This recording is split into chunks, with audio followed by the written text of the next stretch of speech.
So ഇന്ന് നമ്മൾ deal ചെയ്യുന്നത് Calicut university BA English second ഇയറിൻ്റെ ലാംഗ്വേജ് ഇൻ ആക്ഷൻ എന്ന സബ്ജക്റ്റിലെ സെക്കൻഡ് മൊഡ്യൂളിലെ സെക്കൻഡ് യൂണിറ്റാണ്, വിച്ച് മീൻസ് 60 യൂണിറ്റ്. സോ വളരെ ഷോർട്ടായിട്ടുള്ള ചാപ്റ്റർ ഡിസ്ക്രിപ്ഷനാണ്. So let's move on. എന്താണ് ലിറ്ററേച്ചർ? ടെറി ഈഗിൾട്ടൻ്റെ വളരെ ഫേമസ് ആയിട്ടുള്ള ക്രിറ്റിക്കാണ്, ലിറ്റററി തിയറിസ്റ്റാണ്. സോ അദ്ദേഹത്തിൻ്റെ ഒരു രചനയാണ് അല്ലെങ്കിൽ അദ്ദേഹത്തിൻ്റെ ഒരു തോട്ടാണ് നമുക്കിവിടെ സ്റ്റഡി മെറ്റീരിയൽ ആയിട്ടുള്ളത്, പഠിക്കാനുള്ളത്. So this is the person that we are talking about. ഇതാണ് Terry Eagleton. You can see on your right side. So Terry Eagleton is a world renowned literary scholar and cultural theorist.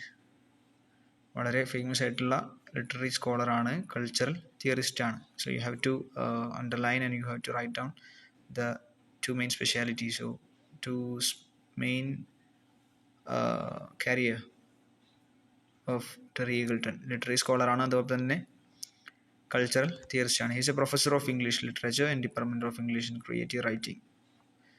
Described by The Independent as the man who succeeded F.R. Leavis and Britain's most influential academic critic. അപ്പോൾ F.R. Leavis, അദ്ദേഹം പറഞ്ഞ പോലെ F.R. Leavisഉം ഒരു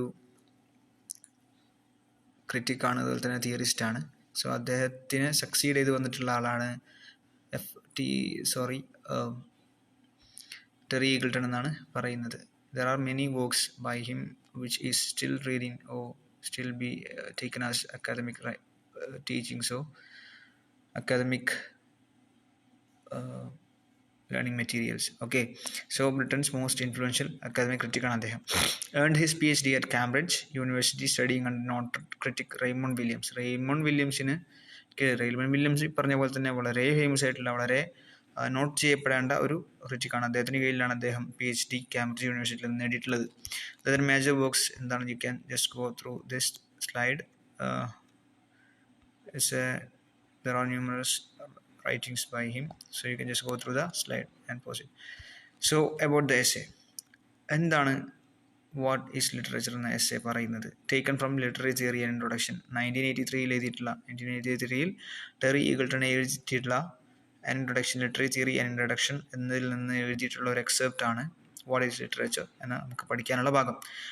Eagleton questions traditional definitions of literature. Traditional ആയിട്ട് നമുക്ക് പറഞ്ഞു വരുന്ന, നമുക്ക് അറിയിച്ചു തരുന്ന ലിറ്ററേച്ചർ എന്നതിൻ്റെ ഡെഫിനിഷനെ അവർ ക്വസ്റ്റ്യൻ ചെയ്യുകയാണ്, ചോദ്യം ചെയ്യുകയാണ്.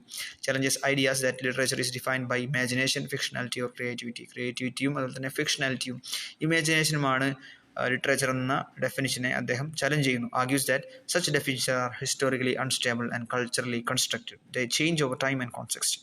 സാഹചര്യവും സമയവും മാറുമ്പോൾ മുമ്പേ നമുക്ക് ട്രഡീഷണലി ക്രിയേറ്റ് ചെയ്ത് വന്നിട്ടുള്ള ഡെഫിനിഷൻസ് എല്ലാം തന്നെ മാറും. അത് ഹിസ്റ്റോറിക്കലി അൺസ്റ്റേബിൾ ആണെന്നാണ് അദ്ദേഹം വാദിക്കുന്നത്. അതേസമയം അത് കൾച്ചറലി കൺസ്ട്രക്റ്റഡ് ആണ്. അത് കൾച്ചറലി കൺസ്ട്രക്റ്റഡ് ആണ് ലിറ്ററേച്ചറിൻ്റെ ഡെഫിനിഷൻ എന്നാണ് അദ്ദേഹം പറഞ്ഞു വെക്കുന്നത്.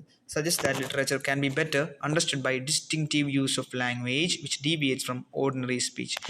ഓർഡിനറി സ്പീച്ചിൽ നിന്ന് വ്യതിചലിച്ചു പോകുന്ന ഡിസ്റ്റിങ്റ്റീവ് യൂസ് ഓഫ് ലാംഗ്വേജിൽ നിന്നാണ് നമുക്ക് എന്ത് മനസ്സിലാകുന്നത്? ലിറ്ററേച്ചർ കൃത്യമായിട്ട് മനസ്സിലാക്കാൻ സാധിക്കുന്നത് എന്നാണ് അദ്ദേഹം വ്യക്തമാക്കുന്നത്. Encourages readers to rethink assumptions about what counts as literature. Literature എന്നതുകൊണ്ട് പരിഗണിക്കുന്നത് എന്താണെന്ന് നമ്മുടെ ഇപ്പോഴുള്ള ജനങ്ങളോട് അല്ലെങ്കിൽ വായനക്കാരോട് ഒന്നുകൂടി പുനർവിചിന്തനം നടത്തേണ്ടതുണ്ട് എന്ന് അദ്ദേഹം പറഞ്ഞു വെക്കുന്നു. ഇനി എന്താണ് ലിറ്ററേച്ചർ? നമ്മുടെ സെൻട്രൽ ടോപ്പിക്കിലേക്ക് അല്ലെങ്കിൽ മെയിൻ വിഷയത്തിലേക്ക് കടക്കാം. അതിൻ്റെ സെൻട്രൽ ക്വസ്റ്റ്യൻ എന്താണ്? ടെറി ഈഗിൾട്ടൺ നമുക്ക് മുമ്പിൽ പറഞ്ഞു വെക്കുന്ന സെൻട്രൽ ക്വസ്റ്റ്യൻ എന്താണ്? What is literature? എന്താണ് യഥാർത്ഥത്തിൽ ലിറ്ററേച്ചർ എന്ന ക്വസ്റ്റ്യനാണ് നമുക്ക് മുമ്പിൽ അദ്ദേഹം തുറന്നു വെക്കുന്നത്. If there is A theory of literature then we must know what literature itself means. ഇവിടെ ലിറ്ററേച്ചർ എന്നതിനെ കുറിച്ചൊരു തിയറി ഉണ്ടെങ്കിൽ നമുക്ക് എന്താണ് യഥാർത്ഥത്തിൽ ലിറ്ററേച്ചർ എന്താണ് നമുക്ക് മനസ്സിലാക്കി തരേണ്ടതുണ്ട്, അല്ലെങ്കിൽ നമുക്ക് അറിഞ്ഞു പോയാനേ എന്ന് അദ്ദേഹം പറയുന്നു. The problem with defining literature. ഇനി എന്തുകൊണ്ടാണ് ലിറ്ററേച്ചറിനെ ഡിഫൈൻ ചെയ്യുന്നതിനുള്ള പ്രോബ്ലംസ് എന്തൊക്കെയാണെന്ന് നോക്കാം. People often say literature means imaginative fictional writing. Imaginative അല്ലെങ്കിൽ ഫിക്ഷണൽ ആയിട്ടുള്ള റൈറ്റിംഗ് ആണ് ലിറ്ററേച്ചർ എന്ന് സാധാരണ ജനങ്ങൾ പറയാറുണ്ട്. But this definition does not always fit what we actually call literature. യഥാർത്ഥത്തിൽ നമ്മൾ ലിറ്ററേച്ചർ എന്ന് വിളിക്കുന്നതിനെ ഈ ഒരു ഡെഫിനിഷൻ ഫിറ്റ് ആവുന്നില്ല, യോജിച്ചതല്ല. ഉദാഹരണം, Shakespeare, Milton, Bacon. English writers ആയിട്ടുള്ള Shakespeare, Milton, Bacon. French writers ആയിട്ടുള്ള റസീൻ, പാസ്കൽ ആൻഡ് ഡിസ്കാർട്ടസ്. അപ്പോൾ ഇവിടെ മേലയിൽ പറഞ്ഞിട്ടുള്ള ഒരുപാട് വർക്കുകളും ആളുകളുടെ വർക്കുകളൊക്കെ തന്നെ എന്താണ് എസ്സേയും സെർമൺസും ഫിലോസഫിയൊക്കെ ആണ്. പക്ഷേ എങ്കിൽ കൂടി എന്താണ് ഇത് നോട്ട് ഫിക്ഷനാണ്, ഫിക്ഷൻ അല്ല. പക്ഷേ എങ്കിൽ നമ്മൾ എന്ത് ചെയ്യും, ഇതിനെ ലിറ്ററേച്ചർ എന്ന് വിളിക്കാറുണ്ട്. ആൻഡ് എന്താണ് യാഥാർത്ഥ്യം അല്ലെങ്കിൽ ഫാക്റ്റ് ഫിക്ഷണൽ പ്രോബ്ലം ലിറ്ററേച്ചറിനെ ഡിഫൈൻ ചെയ്യുമ്പോഴുള്ള ഫാക്റ്റ് ഫിക്ഷൻ പ്രശ്നം എന്താണ്? The difference between fact and fiction is not always clear. യഥാർത്ഥത്തിൽ ഫാക്റ്റ് എന്താണ്, ഫിക്ഷൻ എന്താണ് എന്നുള്ള വ്യത്യാസം എന്നുള്ള വൈരുദ്ധ്യം യഥാർത്ഥത്തിൽ ക്ലിയർ അല്ല എന്നുള്ളതാണ് അദ്ദേഹം വാദിക്കുന്നത്. In earlier centuries people didn't always separate history and story telling. മുമ്പൊക്കെ ഹിസ്റ്ററികൾ ചരിത്രത്തിൽ നമുക്ക് നോക്കുമ്പോൾ അല്ലെങ്കിൽ മുന്നേ കഴിഞ്ഞു പോയ നൂറ്റാണ്ടുകളിൽ നോക്കുമ്പോൾ ചരിത്രവും കഥ പറച്ചിലും തമ്മിൽ എന്തില്ല, ഒരു വ്യത്യാസം പറഞ്ഞിരുന്നില്ല. Example the Bible, Gibbon's history or Bunyan's autobiography can be seen as both fact and art. ഇത് രണ്ടും ഫാക്റ്റും ആർട്ടുമായിട്ട് പരിഗണിച്ചതായിട്ട് നമുക്ക് കാണാൻ സാധിക്കുന്നുണ്ട്.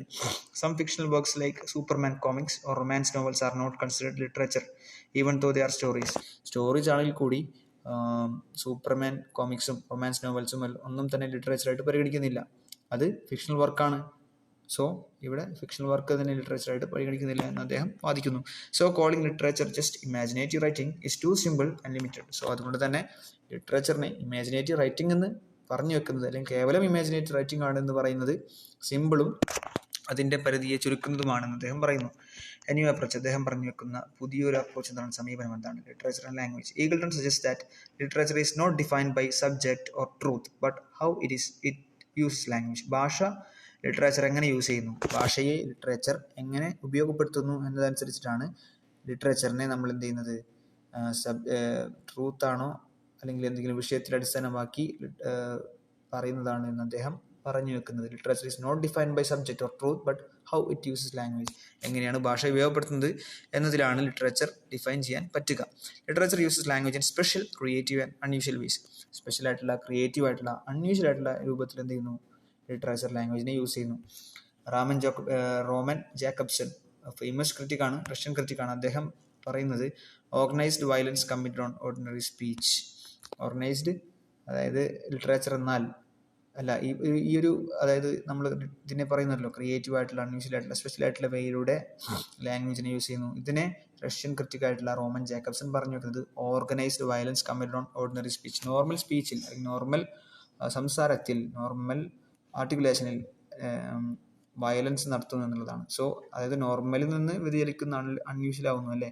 സോ ഒരു ഓർഗനൈസ്ഡ് വയലൻസ് ആണ് നടക്കുന്നത് എന്ന് റോമൻ ജാക്കബ്സൺ ജസ്റ്റ് കാഷ്വലി പറഞ്ഞു വെക്കുന്നു. This means literary language breaks or bends normal rules of language. Normally ലാംഗ്വേജിനുള്ള നിയമങ്ങളും ചില നോംസും എല്ലാം തന്നെ അത് ബ്രേക്ക് ചെയ്യുകയും ബെൻഡ് ചെയ്യുകയും ചെയ്യുന്നുണ്ട്.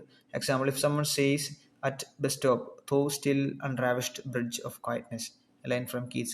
ഈ ബസ് സ്റ്റോപ്പിൽ വെച്ച് ഇതിങ്ങനെ പറയുകയാണെങ്കിൽ എന്താണല്ലേ, ഇത് ഒരു എക്സാമ്പിളാണ്. You immediately know it's literary because the words sound poetic. ഇങ്ങനെ പറഞ്ഞാൽ തന്നെ നമുക്ക് എന്ത് മനസ്സിലാകും, ഇതൊരു ലിറ്റററി ആണെന്ന് മനസ്സിലാകും, കാരണം അത് പോയറ്റിക് ആയിട്ട് ഫീൽ ചെയ്യുന്നുണ്ട്. പിന്നെ the rhythm and beauty matter more than literal meaning. ഇവിടെ യഥാർത്ഥത്തിൽ എന്താണ് അർത്ഥമാക്കുന്നത്, അതിലുപരിയായിട്ട് ആ ഋതവും അതിൻ്റെ സൗന്ദര്യവും തന്നെ നമുക്കത് മനസ്സിലാക്കി തരുന്നുണ്ട്. The language draws attention to his life. ഇത്തരത്തിലുള്ള thou still unravished bride of quietness എന്ന് പറയുമ്പോൾ തന്നെ ആ ഒരു ലാംഗ്വേജിന് ഒരു അട്രാക്ഷൻ ഉണ്ടല്ലേ, അതൊരു അറ്റൻഷൻ നമുക്ക് പിടിച്ചു തരുന്നുണ്ട്. അപ്പോൾ മൊത്തത്തിൽ നിന്ന് എന്താണ് ഇതിൽ നിന്ന് മനസ്സിലായത്, literature is not just about imagination or fiction. അത് ഫിക്ഷനോ ഇമാജിനേഷനോ അല്ല, അല്ലെങ്കിൽ അത് മാത്രമല്ല. It's about how language is used, creative, powerful, different from ordinary speech. Normal സംസാരത്തിൽ നിന്ന് വ്യതിരിക്തമായി അല്ലെങ്കിൽ ഡിഫറെൻ്റ് ആയിട്ടുള്ള ഒരു ക്രിയേറ്റീവ് ആയിട്ടുള്ള പവർഫുൾ ആയിട്ടുള്ള യൂസ് ഓഫ് ലാംഗ്വേജ് ആണ് ലിറ്ററേച്ചർ. അല്ലെങ്കിൽ അങ്ങനെയാണ് ലിറ്ററേച്ചറിനെ നമുക്ക് ഡിഫൈൻ ചെയ്യാൻ പറ്റുക. Literature makes readers notice the words themselves, not just a message. Literature പറയുമ്പോൾ അതിൻ്റെ ലിറ്ററൽ മീനിങ് എന്താണോ അല്ലെങ്കിൽ അത് കൺവേ ചെയ്യുന്ന മെസ്സേജ് എന്താണോ അതിലുപരിയായി വേർഡ്സ് ഇറ്റ്സെൽഫ് നമ്മൾ ശ്രദ്ധിക്കാൻ അല്ലെങ്കിൽ അത് അറ്റൻഷൻ കൊടുക്കാൻ നമ്മളെ പ്രേരിപ്പിക്കുന്നു എന്നുള്ളതാണ് പറയുന്നത്. സമ്മറി ഐഡിയ ഇനിയിപ്പോൾ ടോട്ടൽ എന്താണ്, literature is not defined by what it says but how it says. എന്താണ് പറയുന്നതിലല്ല, ഏത് രൂപത്തിലാണ് അത് പറയുന്നത് എന്നതിലാണ് ലിറ്ററേച്ചർ എന്താണ് ഡിഫൈൻ ചെയ്യപ്പെടുന്നത്. Okay, so that's the key idea of the chapter. If you guys like the video, please do subscribe, share to the loved ones if this is necessary. If you have any doubts, please do comment on the comment section. Thank you guys.